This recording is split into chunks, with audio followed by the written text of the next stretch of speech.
let's just be very observant of their lifestyle, of the way they handle money. Very wise po at practical ang mga Chinese neighbors natin.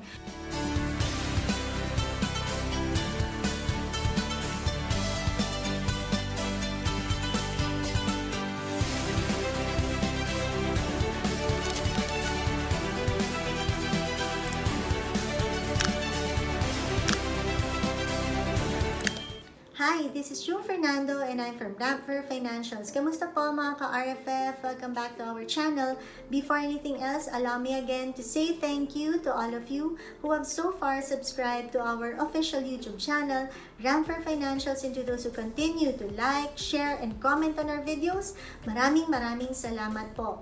And so for today, you're in for another treat as we discuss another very interesting and cute topic, this time about our Chinese colleagues. Yes, you've heard it right, we will be talking about that for today. Have you ever wondered kung bakit mas marami po kayong kakilalang Chinese na medyo mas nakakaluwag-luwag sa buhay?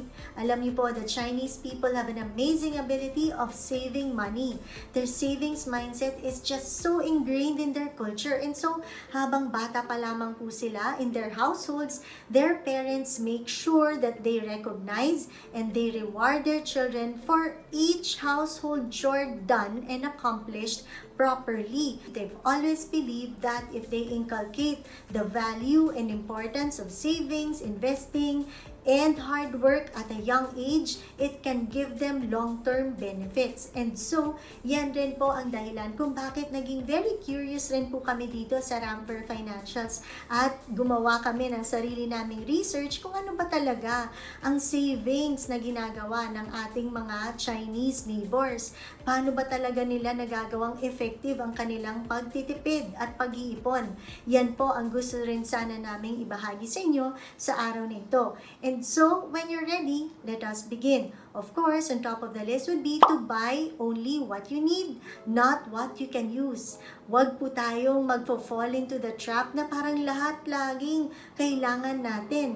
Lagi nyo naman pong mapapansin yan sa lahat ng binibenta sa mall, sa grocery, sa supermarket. Lahat naman po ng items dyan pwedeng gamitin, di po ba? Pero let's face it, hindi po yan lahat kailangan natin.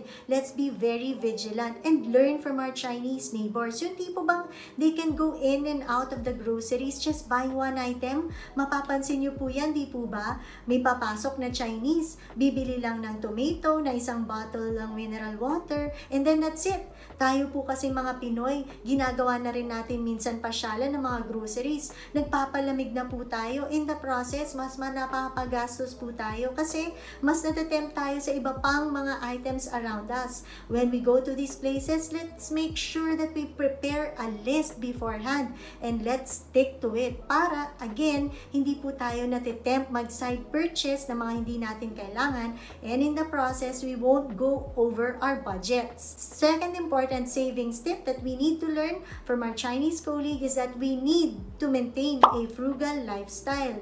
Again, it doesn't always have to be branded. Ang hirap kasi sa ating mga Pinoy, kung sino pa po yung naghihikahos, siya pa po yung Japorms. Siya pa yung ubod ng yabang at ang daming gadgets, kung ano-anong branded na mga bagay. Alam nyo, let's learn from our Chinese colleagues. Magugulat tayo minsan pag nakasabay natin sila sa mga malls and nandun tayo sa clothes section, magugulat tayo, wow, ang bongga naman, kaya niyang bilhin yung mamahaling damit na yon. It's part of the strategy na tipong bibili sila ng high quality na mga items kasi they only maintain a few of them. And hindi po sila yung papalit-palit. They know kasi yung value na pagka maganda yung quality ay makakatipid sila in the long run kasi one, hindi na nila kailangan bumili ng maraming iba't ibang klaseng models or brands or iba't ibang klaseng types or kinds nito, pero kahit mag-stick lang sila to a few pieces, okay na, and it can last for a long time.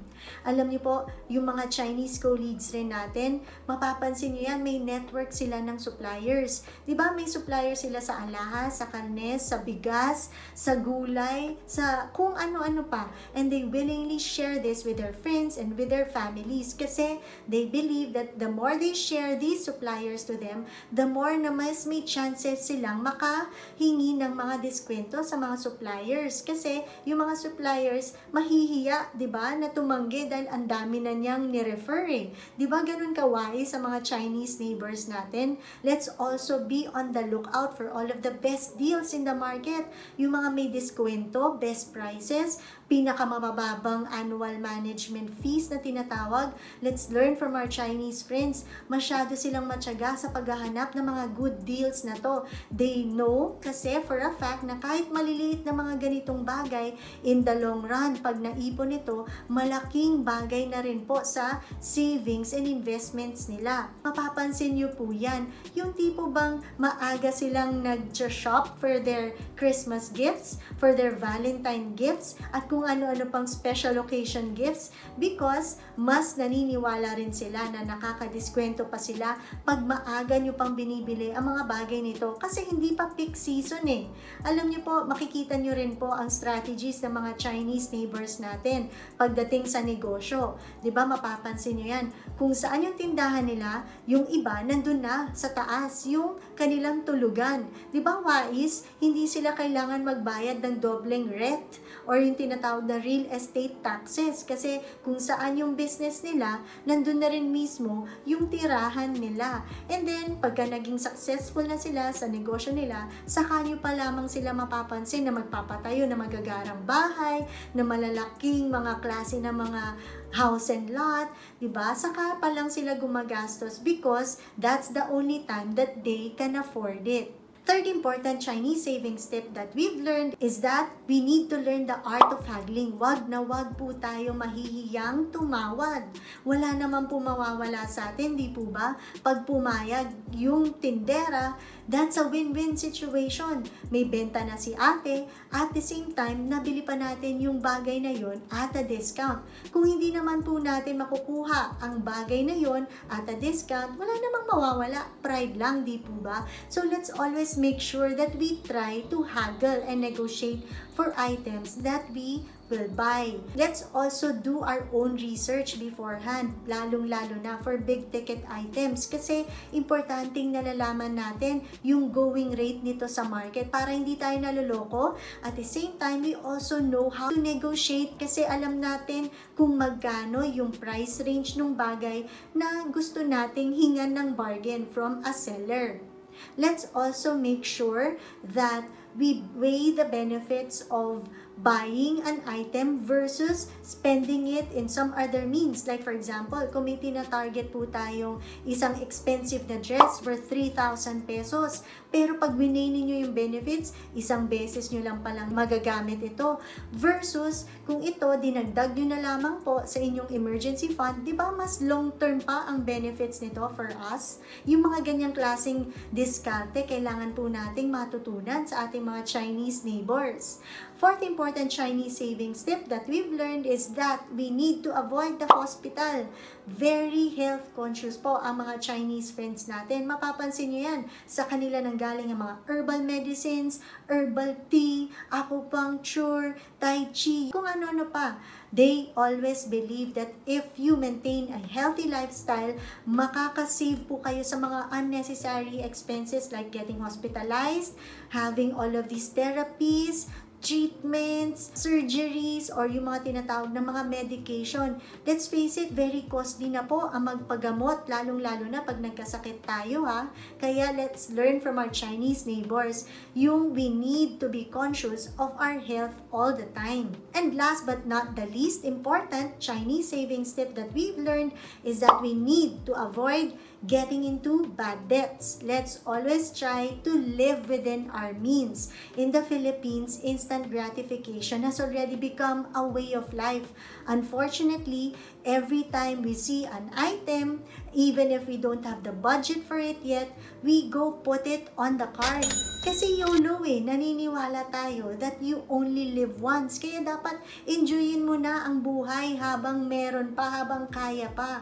Mali po Alam niyo po, in China, up till 2012, 85% of their economy's transactions are all all still in cash? Because most of the Chinese believe that if you want to purchase an item and if you still cannot buy it in cash, then that only means you still cannot afford it at luho lamang ito. At dapat hintayin nyo.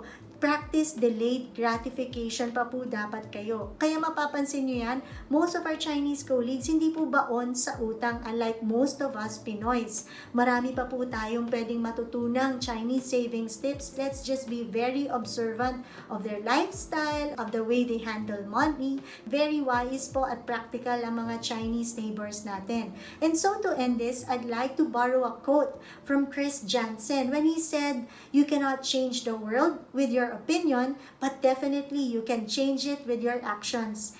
And so I hope this short video has somehow helped you in one way or another. And if you think this video might be of help or of benefit to your friends and relatives, I hope you can share this to them.